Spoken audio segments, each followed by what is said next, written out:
Now, with Christmas just days away, many families are struggling to put food on the table. It means extra pressure on food banks. They say there's been a surge in demand. But with more people seeking help, there have been fears the system is open to abuse. The Trussell Trust, one of the largest providers of food banks in our region, says strict rules are in place to stop people taking advantage. We'll hear from the charity in a moment, but first this report from our political correspondent Andrew Sinclair. It's not just in the large towns where food banks exist. They're now springing up in rural areas as well. Here in Mildenhall in Suffolk, the local food bank has fed more than 500 people in the last year. There are social issues and cultural issues, people not living the way they should, not understanding that they need to put money away for things like food. They've got themselves into difficulty themselves, but many times it's due to perhaps the benefit system there. They've fallen between a line or things haven't been quite ticked properly and suddenly they're without benefits for 2 weeks. According to the Trussell Trust, the numbers asking for help have rocketed from 61,000 4 years ago to more than 900,000. And so food banks have become a very political subject. Labour say they're a shameful consequence of austerity. Their MEP for the East visited Mildenhall this morning.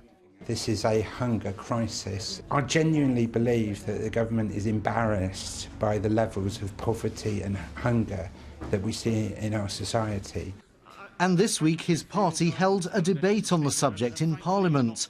The government accepts that the tougher rules on paying out benefits are partly to blame, but denies that it's a sign of growing poverty. It is very, very difficult to say what one reason it is that food banks are increasing at a time that unemployment, as you say, as the Honourable Lady says, is dropping rapidly. Ministers point out that food banks started under the last government and are also growing in popularity in other countries with strong economies, so they question whether this is really a political issue. At Mildenhall, they say they're not interested in why people are coming here. They just want to help those who are in need this Christmas. Andrew Sinclair, BBC Look East, Suffolk. Well, this afternoon I spoke to Jo Stevenson from the Trussell Trust. I asked her whether the fact that food banks had become such a political issue was a problem for them. Well, we are an apolitical organisation, the Trussell Trust. We very much welcome the debate that is happening. We very much welcome the all-party parliamentary group report, Feeding Britain, which highlights the fact that people are going hungry in the UK and this issue needs to be dealt with, and they come up with some very useful recommendations. So we very much welcome the discussion in order to come up with some real solutions to the problem of hunger in the UK. Now, sceptics say that if there is free food to be had, people will turn up for it even if they aren't actually in dire need. What do you say to them? Well, that's completely not the case. I mean, first of all, for people to actually visit a food bank, that takes a lot of courage. So it's not something that people would choose to do. But also we have a referral system in place whereby people speak to professionals in the community such as GPs, social services, housing associations, Citizens Advice Bureau. They will issue them with a voucher if they feel they are in real crisis. And it's with that voucher that they come to food banks in order to get their 3 days of emergency food. So food is only given to people who are in real crisis. And they can't just keep on coming back, can they? No, that's right. Basically, we have a 3 voucher policy within a 6-month period.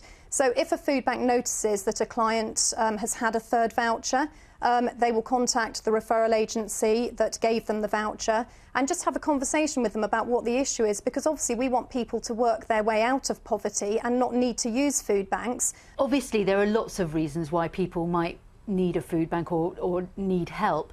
Are there any particular ones that kind of stand out as being more of a problem than any of the others at the moment? Nationally at the moment, 45% of referrals to food banks are due to social security issues, so things like benefit delays, benefit sanctions. But we are concerned that there is an increase in people coming to food banks due to low income.